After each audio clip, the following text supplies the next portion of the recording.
Hi everyone and welcome. If you haven't already seen the latest news, Wildcard have announced that they're actually going to be doing TLCs based on the Extra Life event. Extra Life is their annual charity event, and this time round, players can contribute up to $30,000 and vote for a creature to get officially TLC'd. So finally, Wildcard TLCs up to 4 total creatures. So I thought this would just be a fun opportunity to talk about some ideas I'm seeing in all the Discord servers everywhere. People asking, oh, what do you want to do? What creatures would you like to have? And thus I thought, hey, I'd like to join in this time. So for my very first choice, which I think is going to surprise some people, I would actually go with the Pelagornis. And I know some of you are thinking, wait, Pelagornis? Who the hell uses that? Well, that's my point.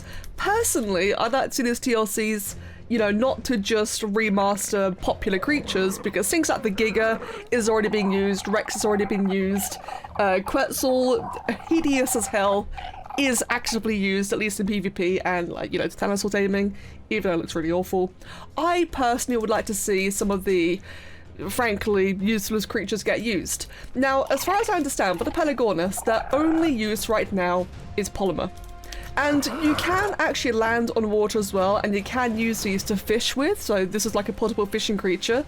But that's pretty much it. That's all you do is, you swim on the surface, you fish, and you gather polymer at a slightly accelerated rate, but when there's things like, polymer leveled moss drops or mantis of clubs, there's better options for it, or just chainsawing a Carcanos.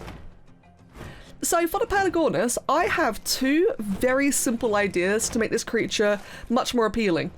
So first of all, imagine the Pelagornis had the hydration buff like the Spinosaurus. Maybe not for damage dealt, but at least to make it faster. Now just imagine that as you cross, next to the water, don't land because that'd be tedious, but say you just hover within range of the water and it gives you a movement speed buff. And just that simple little thing I think will just make the Pelagornis handy. Because as it turns out, Pteranodon you unlock at level 38, but Pelagornis at level 43, and that's really strange. I think Pelagornis make it probably as early as level 20, because Megawana is 21, Maywing from Genesis is level 19, so I think having the Pelagornis level 20 isn't exactly going to break anything, maybe 25. You still have to get fish meat to tame it, which is tedious and annoying. And by it having a hydration buff, it's locked to the water, so it wouldn't replace Pteranodons because, by the time you get away from the water, maybe you have a 30-second duration, the movement speed buff runs out, and now you have a worse version of the Pteranodon. But then if you stick to the water, it just means that, you can scout a bit more, you can cross oceans. It just gives you opportunities and a bit more variety, especially in the early game. I think this can promote some interesting changes in the early game playthrough. Now, my other suggestion is actually to make the Pelagornis dive into the water like Renea. It doesn't have to be anything powerful or unique. Maybe it can be quite slow, or maybe it just has a very limited oxygen. Nothing crazy, but again, it just allows a bit more flexibility. Maybe you're, again, in the early game, and you want to get some oil nearby, or you want to get some silica pearls, or just scout and just have a look for things. Very limited options, but at least you can do it, as opposed to the current stage of the game where, you try to enter the ocean, especially on foot, and you're just shit out of luck. And then in terms of design, the Pelagornis doesn't really need much. It's a very dated looking creature. It's very boring. I think that just giving it some patterns on the wings like an albatross would just be the bare minimum to make it look more interesting. Or maybe go a bit more crazy with the beak like a puffin. Or you could go really over the top and have it have markings like a kingfisher, something really bright and vibrant. I think also it needs to be addressed that the Pelagornis idle flying. Now I understand that technically the idea is that it's, kind of drifting on sea air, so it's able to hover idly in place. I understand the logic, but in a game where every single creature is flapping in the air, if I had like a Pteranodon and an Argentavis and all that other stuff with me, they'd all be flapping. And Pelagornis is kind of just doing this, and it's very strange. So I think that's just another little thing on top of the, general appearance and patterns that could revitalize this creature, and otherwise just make it like a more accessible early game flyer that doesn't replace Pteranodon. For my second idea, I'm going to go with the Pachycephalosaurus.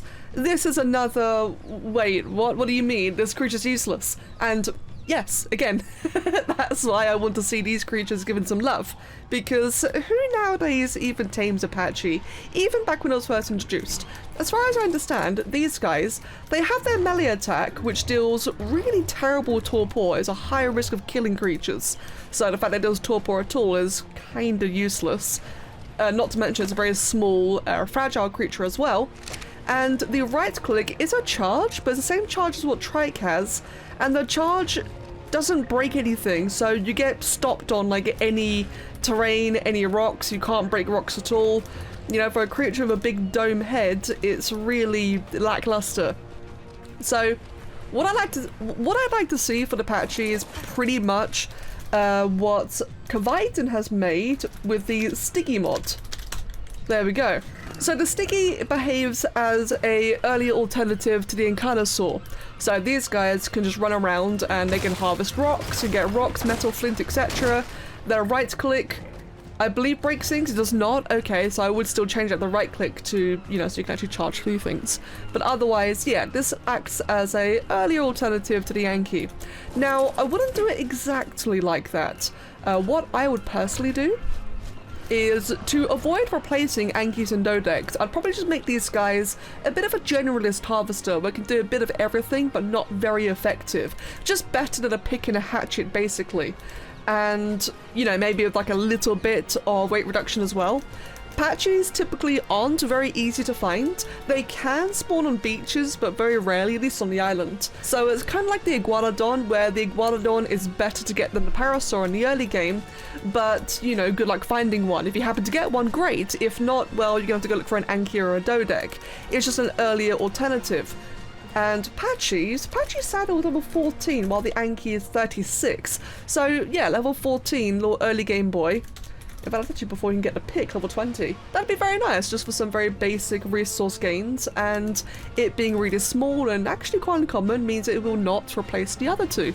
I think also I'd make the headbutt just deal more torpor, be more effective, because if I were to quickly grab a raptor like so, I know it's level 1, but bear with me, you'll see that it's really easy to accidentally kill this. If it happened to just be like a high level raptor with very little health spawn, then you would easily kill it, be useless. So I think having the headbutt deal more torpor to damage ratio would be nice.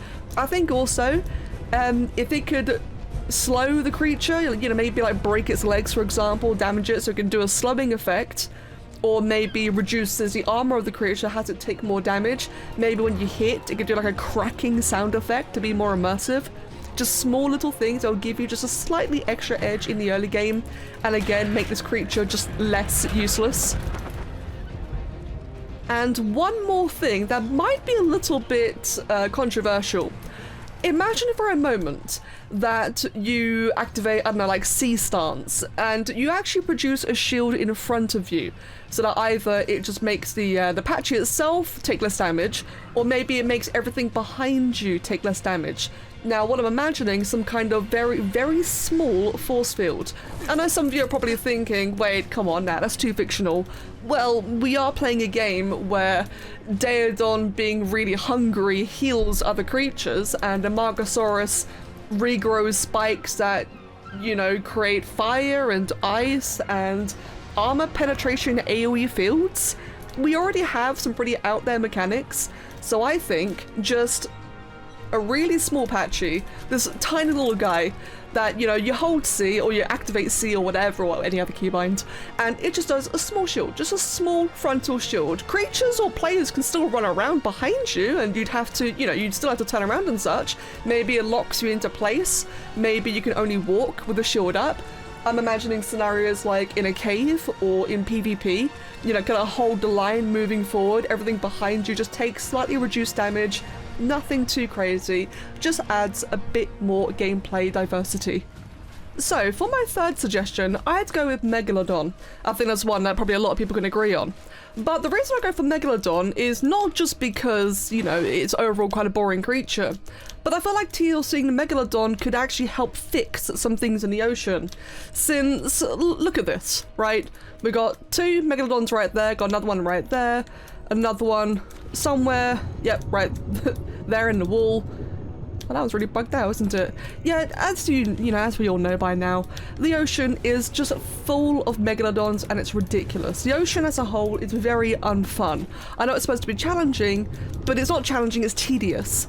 And not to mention, I think we can all agree that megalodon is very poorly represented in this game. I'm not really trying to grasp for realism, but just in terms of fantasy, it's a missed opportunity. So what I would say is make Megalodon bigger, make it rarer, so that we don't have constant shark swarms everywhere we go. And otherwise, I'd actually say reduce their aggro, because if I remember correctly, you might correct me on this one, sharks aren't by definition aggressive. Now, don't go swimming into shark-infested waters, that'd be silly, but sharks aren't relentlessly bloodthirsty. But in the context of ARK, maybe they aggro if they sense things at, like 50% health or lower. So, not necessarily scavengers, but, play into the hole, they can smell blood from far away. If they can smell that, say, a Zafactinus has bled something, or just like creatures in general on low health, or you're on low health, then it will finally aggro to you. So again, it just kind of helps alleviate the whole issue of everything in the ocean constantly trying to attack you. This will give you a bit of breathing space, and also makes it so that imagine, I don't know, you're coming out of a cave or something, or your Basilo's on low HP, or whatever tame you have.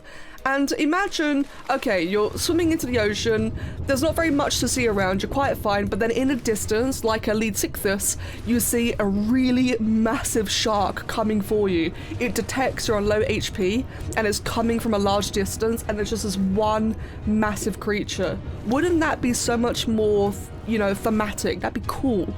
Now, wild mechanics aside, some other things as well is I think that a larger megalodon should deal more damage. Maybe at a larger size, it can even swallow small creatures whole. Maybe. But there's a couple of different directions we can go with this. I think that remove the pack bonus that you get from tamed ones. Remove the pack bonus, but keep the bleed. And either what you could do is maybe make it so that the Megalodon will progressively deal more damage to its target as its target's health decreases. So the lower health the target, the more damage you do. And that will again play into the whole bloodthirsty nature, just make it like this really vicious creature. Or perhaps alternatively, make it like a Karka. Make this the Karka of the sea. For every creature it kills, it gets more ravenous, more bloodthirsty, it gains movement speed, and it just becomes faster and stronger and more terrifying. It's all about that momentum. Another thought I had as well is that a big thing of great whites in particular is that, they'll swim really far below and they'll dive up to attack prey. Maybe when you're pitching upwards like this, it increases the movement speed of your shark, and maybe, hey, even gives you a damage boost, or maybe just turn it into a charge ability instead, so that you just, you click and you charge upward, you deal like a big chunk of damage, something like that. Another thought I had as well, this one might be a bit out there, but have the shark produce megalodon teeth. Now, it's a bit weird that Megalania is the only creature that can produce its apex item. And sharks are infamous for shedding teeth, or having lots of teeth, and we have probably more fossilized shark teeth than anything else, I imagine. So why not make it so that you can, farm shark teeth? And maybe, again, it's an apex item, so I'm a little bit unsure on this one, but maybe the apex item or a new item can be converted into keratin, so now your Megalodon is a keratin farm. Or alternatively, hear me out, maybe the Megalodon tooth could be used as a whetstone. So you use this whetstone and you sharpen or buff any of your melee tools, so the damage bonus on your sword and polearm or pike, or maybe the harvesting bonus on your pick and hatchet, just only melee weapons, melee tools, and it just makes them more empowered for, 5 minutes. I know technically a bone tooth for a whetstone is a little bit strange, but this entire game is strange, so why not capitalize on that and just make a cool new item? But otherwise though, yeah, look at this. This is silly. Just make the Megalodon bigger and rarer. Something else can fill out this niche. I just think that the ocean is just too tedious. There's too many aggressive things only attacking the player.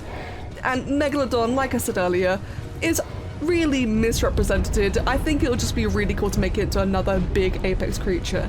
I know that puts Mosasaur in a bit of a funny position, but I think Mosasaur well, that's just another one that needs a TLC, don't get me wrong. But I think it having a platform saddle just kind of gives it a bit more utility than the shark, which is kind of just, it's like the Kano of the ocean, it's just bleh. And now for my fourth suggestion, I had to go with the Aranio, the spider.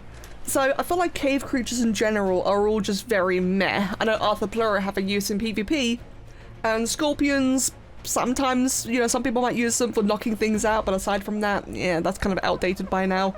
The Aranio, it's just sad. It's really ugly for a start, and I know this is a double-sided sword because, you know, if they TLC it, they might make it scarier, and that's a whole other problem by itself.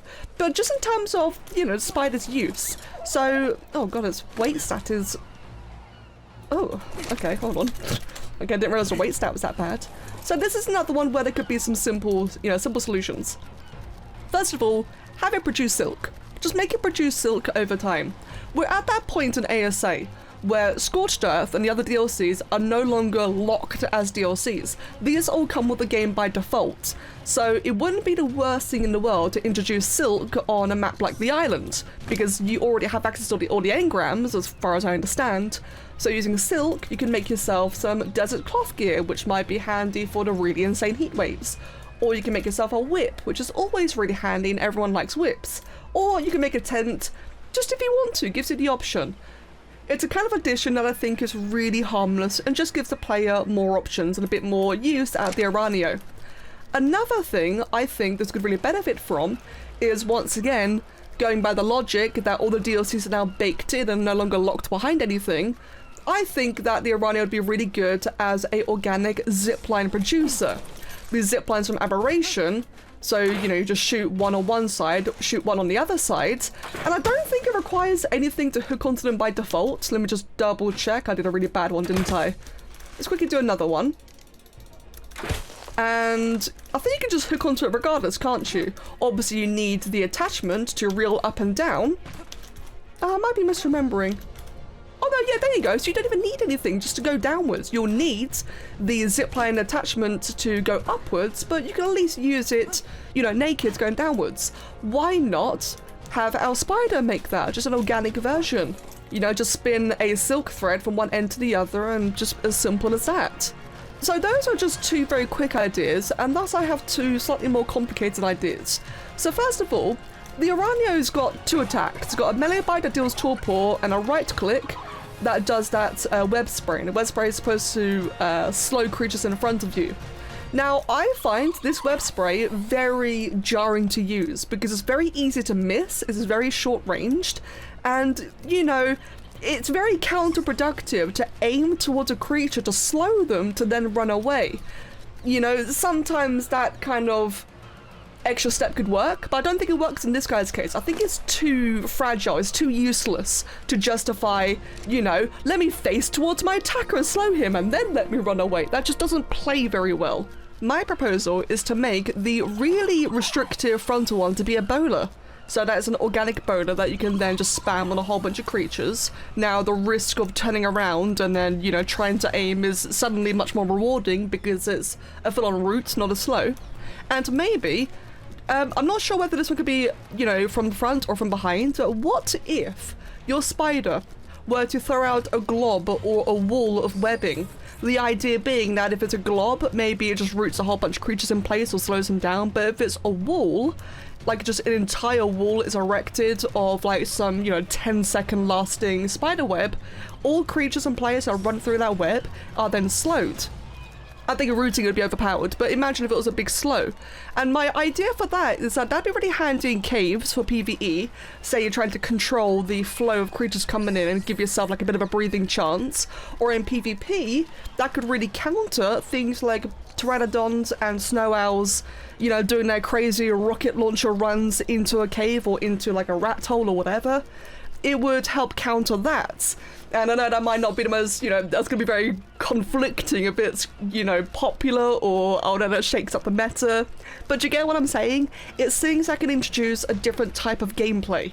I say the glob on the floor idea because that might be easier to mechanically program, but I think a wall would be really interesting. I'm just not sure how that would actually look visually. And then, like I said, appearance-wise, bit of a catch on that one because, you know, if we make the Aranea look like an actual spider, a lot of people won't like it. So that's a tricky thing. How do you make the spider, you know, not trigger arachnophobia, but not look like this either? It's quite terrible. It just occurred to me as well that obviously the Broodmother boss fight is going to be taken into account. I think in that case, just make the wild ones not use his abilities. I think that alone is quite fine. Just make the wild ones do like a regular slow, not the bowler or the big wall filter thingy. Right, and otherwise, those are my 4 personal ideas. Now, don't get me wrong, there's a lot of creatures in the TLCs. Obviously, the Bronto is, you know, this big behemoth, crazy sauropod that just gets bodied by everything. Plesiosaur is really outdated. It's just a crappy mosasaur. There's nothing good about Plesiosaur whatsoever. Quetzal, I know, is like another really big one. Not to mention that there's fan favorites like the Giga. I know a lot of people want to see a Wildcard design a Giga. So do I. I'd love to see Wildcard make a new Giga. But it's already so popular and so used. Does it really need that TLC? Visually, yeah, but mechanically, it's pretty fine, all things considered. And that's how I've come up with my 4 for today, is that I'm thinking of creatures that can shake up the gameplay. Yeah, none of these ideas are endgame, but they've really changed the early and mid-game quite a lot. They just add more utility, more options for, you know, traversal. The Megalodon will be like a more competitive combat tame. And otherwise, yeah, I don't know. That's kind of the way I see it. I'd like to see solutions and things that change, you know, the gameplay loop just a little bit, as opposed to make my favorite dino cooler. You know what I'm saying? Anyway, that's just my thoughts and opinions. Let me know what you think. And of course, I'd love to hear what you all think, because at the end of the day, as we all know, modders are very interested in these ideas, and you never know what ideas, you know, might go through the grapevine and might become a reality someday, somewhere, somehow. You never know. So do feel free to share your own thoughts for Wildcard TLCs as well. And with that, I say thank you for watching, take care, and have a wonderful day. Cheers.